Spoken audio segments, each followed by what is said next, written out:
Hey everyone, thanks for tuning in for another segment of Michigan Conservative Roundtable. TJ and Mac here.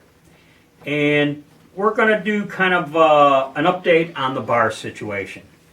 In a previous video, I theorized with the guys that Barr had the potential of being Trump's best defender. And since that video, I have come across more information, articles of sorts, which lends credence to my theory. And so I just wanted to share this information with you guys. And I will, the source material would be the American Thinker, Washington Post, which we kind of know as a leftist rag, and the Federalist. And I say that because I don't want anyone out there thinking that I'm just making stuff up. Okay? So by all means, you feel free to confirm and see if you concur with how I interpreted some of these articles here. In any event, and the reason why I mentioned the Washington Post was they gave some insight, and I don't think they intended it to be flattering, but I found it interesting nonetheless. But they gave insight to what might have motivated Barr leading up to him becoming the Attorney General, and I found that interesting. Okay, so we're going to do a quick review here. We're going to do a quick review, and basically, I think the general consensus is Trump will never be President Trump. Pardon me. President Trump will never be our most refined president. But I do believe he has the potential of being perhaps one of the straightest arrows of presidents here lately. Left hates him. He wasn't supposed to win. He ran against the swamp, meaning he was running against the government. Beltway, both Republicans and Democrats, despise him. And the mentality there in D.C. is anyone who opposes us will be dispensed of one way or another. Now, let's go back to Bush 43. How he was, they said some very horrible things about him towards the tail end of his second term. I think, and if people don't recall, I'll just remind everyone, Bush lied, people died. And he never responded to that because he didn't want to dignify the accusation. He wanted to be above the fray, and I believe we as a country suffered for it. John McCain, who ran for president after Bush 43 left office, he too wanted to be above the fray, and the result was Obama won. Then comes along Mitt Romney, and while Mitt Romney would hardly be my ideal conservative, I do believe in his heart he was a decent guy. But that's the problem. He was such a decent guy, he too wanted to remain above the fray, leading to a second term of Obama. So along comes Trump, President Trump. He sees how all this played out, and he senses that there's a certain demographic group out there that just doesn't like it. And he says, you know what, I'm going to do something about it. And he runs for president, and he wins. And in some regard, he caught everyone off guard. And I will confess, the night of the election, I went to bed somewhat disappointed, only to wake up at like midnight thinking, hey, he's going to win this. Well, the establishment, they can't believe it. They come up with the Russia collusion story, which is phony and false, and everyone knows it. And this also goes to one of my theories: is well, let's just get this investigation going on a Russia collusion, because that will let us check him out on everything. Surely he has to be guilty of something. After all, he's a rich guy. Aren't rich people guilty of something? Remember, you didn't build that, from Obama. So, and Elizabeth Warren. Yeah. So basically, the people in D.C. who very well could have been the most corrupt are seeking to tarnish and accuse Trump of the very act that they themselves were doing. And he was cleared. as you know, the Mueller report came out, and he was cleared of collusion. And the most they could get him on is, well, he complained too much about being. You know what? He complained too much about being falsely accused. Think of that for a minute. Yeah. Okay. He complained too much about being falsely accused. The result is they looked into a guy, and this is why, per the American Thinker, this article I had from the American Thinker, their premise was Trump could be a pretty straight shooter since they could not find anything on him that they could charge him with. Your thoughts so far, Matt? Well, of course, they still want to go down that road. They want to say he obstructed on a crime they didn't commit, and that is legally possible. Not that he did it, but to do that by, if I go out and I commit a crime, or I haven't committed a crime, but I'm accused of a crime, and I go out and bribe the prosecutor, well, then I'm guilty of obstructive justice and witness tampering. But that's why they want to do the tax return. They're going to find something there. And when that's done, we're going to look at his employment record, or it's just going to go on and on and on. It's never going to stop. You mentioned the tax returns. They thought they were going to smear him with how he did go a few years in the 1990s not paying taxes because he was able to legally write off his billions and billions of dollars he lost, which, by the way, in the premiere of The Apprentice, he admits on TV that he lost billions of dollars. So they tried to throw it out there with a aha, and then all anyone's got to do is watch that very first episode of The Apprentice, where Trump even says, I've lost billions, going to the fact that he got it back. And here's something else too, just on this particular topic. Trump being a straight shooter. I believe Trump knows how to wiggle his way through the law, like no one else maybe. Okay? Legally. Yeah, legally. So how dare he know the law? Well, it's called income for a reason. It's money that comes in. How dare he know the law? When you lose money, it's money that goes out.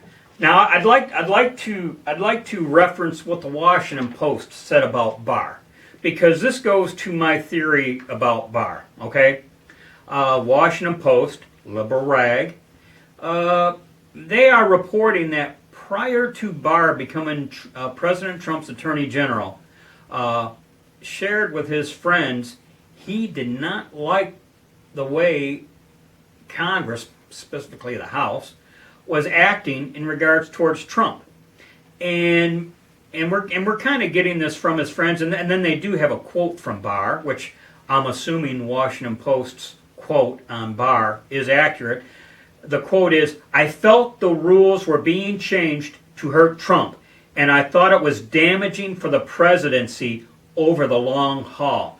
So, assuming that the Washington Post is accurate in that quote, Barr is defending President Trump, but he's doing it because of the office of the presidency, almost more so than Trump himself.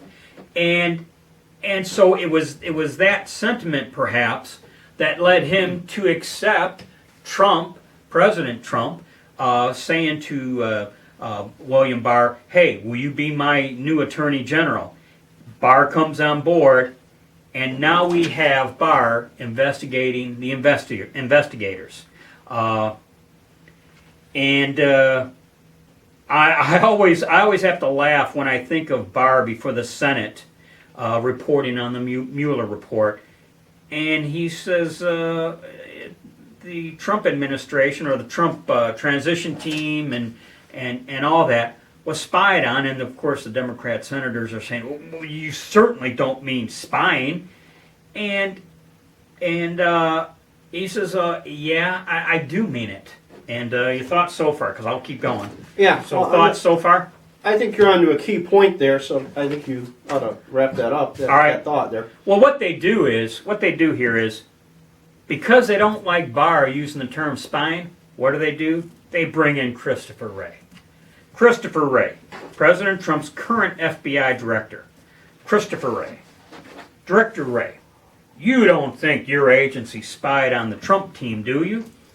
And Christopher Wray, for whatever reason, and I may perhaps we'll never know, but he says, well, they may have surveilled him. Surveillance. And when you say may have, he knows they did.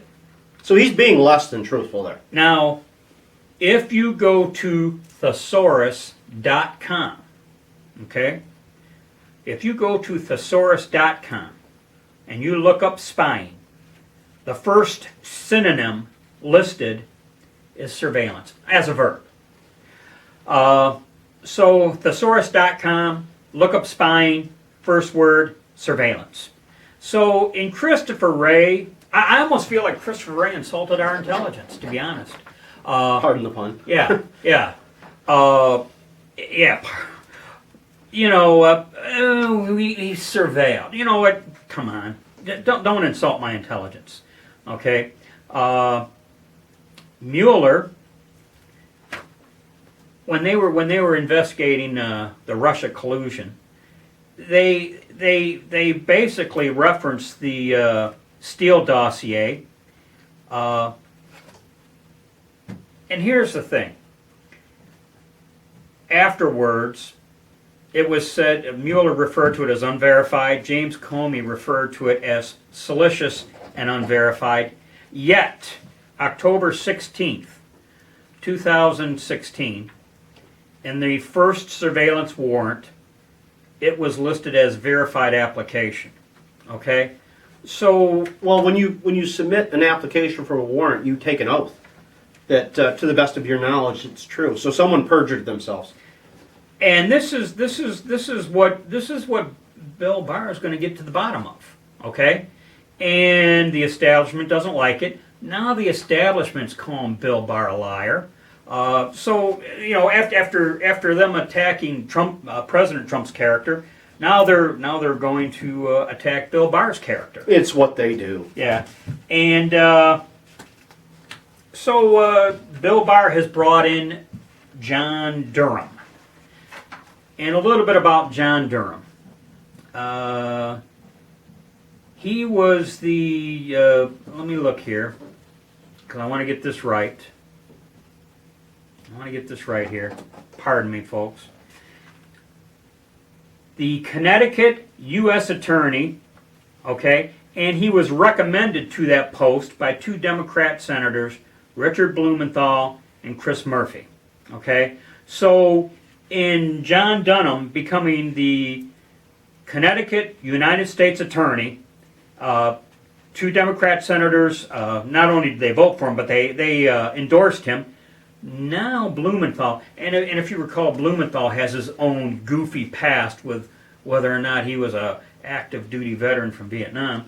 But in any event, now Blumenthal is saying that Durham's doing this. It's all politically motivated.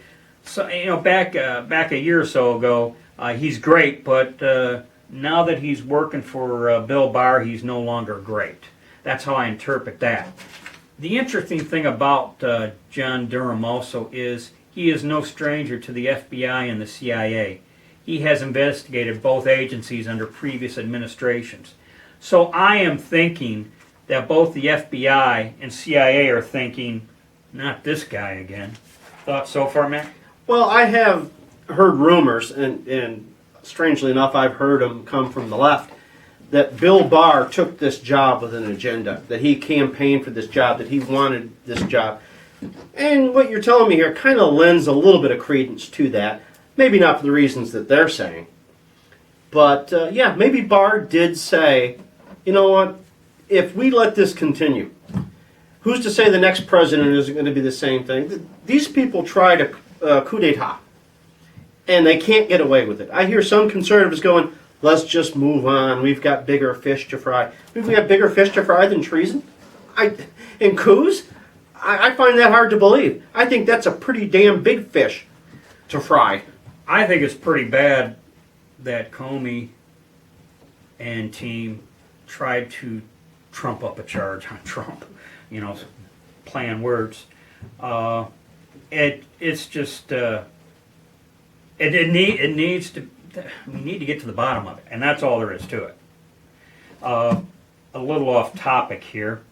I just gotta share Barr's encounter with Nancy Pelosi some days ago at a charity event where they crossed paths. And this goes to Barr could be the latest and greatest there on the Hill. But Bill Barr, in his encounter with Nancy Pelosi, says, "Madam Speaker, did you bring your handcuffs?" Of course, she responded something to the effect of, "Well, I think I could find someone around here to arrest you." But I found it interesting that Barr is not scared of these people. You know, he's like, and as I've said before, he's no stranger to this job. He's done this job before, and yeah, I think he's the man to take him on. Yeah, I don't think he feels he's above the law. I think he feels he's above their intimidation. Exactly. And on a separate note, I am compelled to at least mention Neil Cavuto's interview with Ben Carson just the other day also.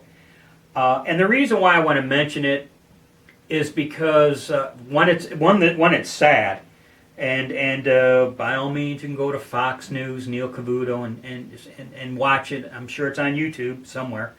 But Ben Carson's being interviewed by Neil Cavuto, and he's speaking from the heart to Neil Cavuto and says, "This is Ben Carson now. I have to be more prepared. I just wasn't prepared for their hostility." And to hear and see, when Ben Carson was originally running for president, what worried me with Ben Carson was he was almost too nice. And to see a guy that nice on television say to Neil Cavuto, "I wasn't prepared for their hostility," and he goes, they are going to be hostile with anyone on the Trump team.